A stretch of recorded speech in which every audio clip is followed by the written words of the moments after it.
За асуултанд маань яг тодорхой ажил хэрэгчээр хариулаад өгөхийг бодоорой. За гавь гишүүний асуулт айгүй чухал асуулт байсан байхгүй да.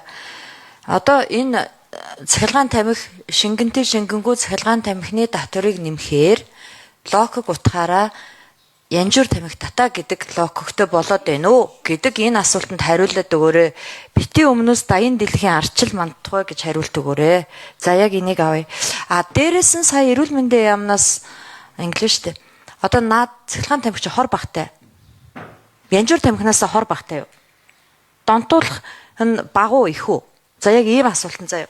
Янжуур тамхинаас хор багтай юу? Ихтэй юу? Янжуур тамхич донтуулдаг, вебч донтуулж байгаа тийм үү? Аль нь илүү юм? За хэрвээ тийм бол аль багтаа дээр нь татвар нь бага байх ёстой. Зарчим нь. Ажил хэрэгжил хариулаад өгөөрэй. Илүү дутуу, инг 50 мандтугай, хүүхэд мандтугай ямар ч хэрэггүй шүү. Тэгээд дараа нь тодруулъя. За хариулт. За нэр албан тушаалаа хэлээд эндрийн микрофоноос хариулна. Хоорондоо аль нь илүү юм?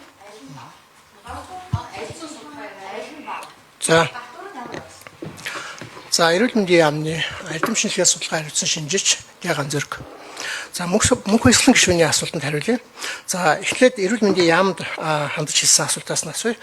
Янжуур тамхи хортой юу, донтуулдаг уу? Нөгөөдөл нь донтуулдаг уу, хортой юу гэсэн асуулт байсан тийм үү? Цөмөрөө донтуулна. Ягаад гэвэл никотин агуулсан байгаа юм. Тэгэхдээ никотин агуулчихсан тэр бүх бүтээгдэхүүнүүд маань хүний тэр донтцсон байгаа никотины хэрэгцээг цөмөр ямар нэгэн байдлаар нөхөд байгаа.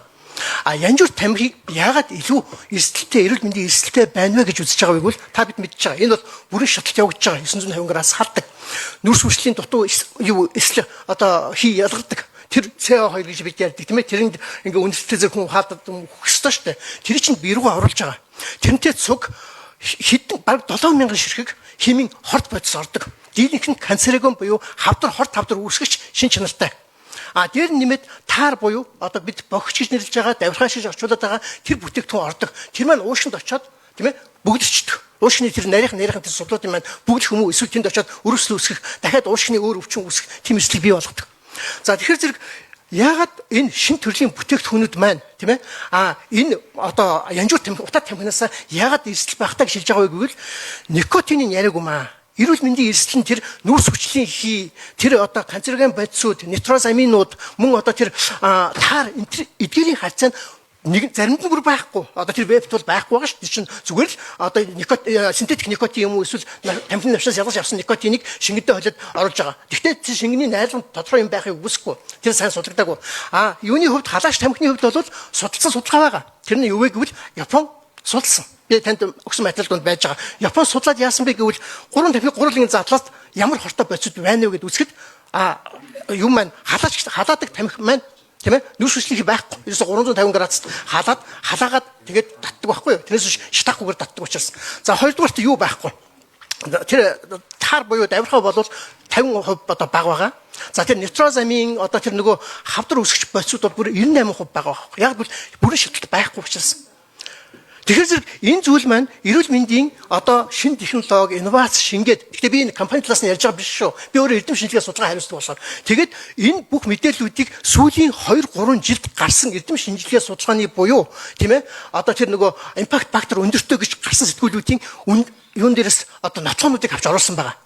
Яагаад би энийг хийх болсон бэ гэвэл тамхин бүтээгдэхүүний одоо энэ хяналтыг яг энэ хуулийн өргөн мэдүүлсэн тэр 2 судалгаа 3 судалгаа байгаа байхгүй 2 үнэлгээ тэгээд нэг зах зээлийн судалгаа энэ дотор энэ бүтээгдэхүүнүүдийн ялгааг оруулаагүй байгаа байхгүй шууд ижлэгийн татвар тавьсан байж байгаа.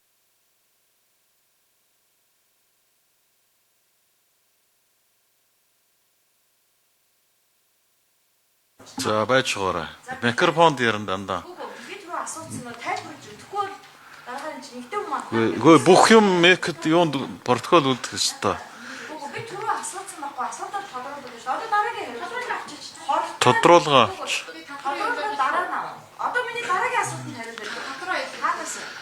Би тодруулга авчих. Тодруулга нэг тас нөгөө харгуун их хайр. Биш та нөгөө тооцоодод асуугаа. Үгүй би тэр тодруулга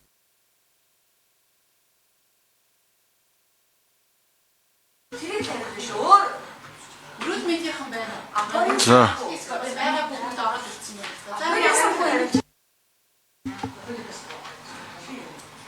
За 1 минут гүйцээгээр. За өчигдөр эрүүл мэндийн сайдд танилцуулсан одоо санал байгаа энэ дэр. За энэ дэр бол ямар санал тавьж байгаа вэ гэвэл за юуга хамгийн одоо өндрөөр байж байгаа тэр одоо татвар бол тэр янжуур буюу утаа тамхин дээр бол байдгаараа байгээ. Тийм ээ? Татварыг бол бүгднгээс нь авна. Яг гэвэл энэ бол эрүүл мэндийн эсэл өгж байгаа байхгүй юу? Никотин агуулсан бүтээгдэхүүн учраас. Гэхдээ никотин агуулаагүй бүтээгдэхүүнээс авах шаардлага байхгүй байгаа. Угаасаа эрүүл мэндийн эслийн маань мөнгөөр үнэлээд тэгээд тэр мөнгийг тийм үү татвар байдлаар аваад буцаад эрүүл мэндийн үйл ажиллагаанд зарцуулах гэдэг юм. Тэгэхэд бид нар юуг эрүүл мэндэд хортой вэ гэхээр зэрэг тэр никотин агуулсан бүтээгдэхүүнүүд маань байгаа. Тэгэхээр хамгийн эсэлтэй дээр нь тэр нөгөө нүүрс хүчлийн саяны эсэлтэй зүйлүүд маань хамгийн өндөрөөр байг. Тэгээд эсэлтэн суурлаад дараа нь тэрнийхээ 50% болох юм уу хэдэн хувь болох юм тэр бусад бүтээгдэхүүндээ хэр эсэл багтаа вэ гэдгээрээ тооцъё гэсэн тийм саналыг манай эрүүл мэндийн яам бол сайд танилцуулсан байгаа.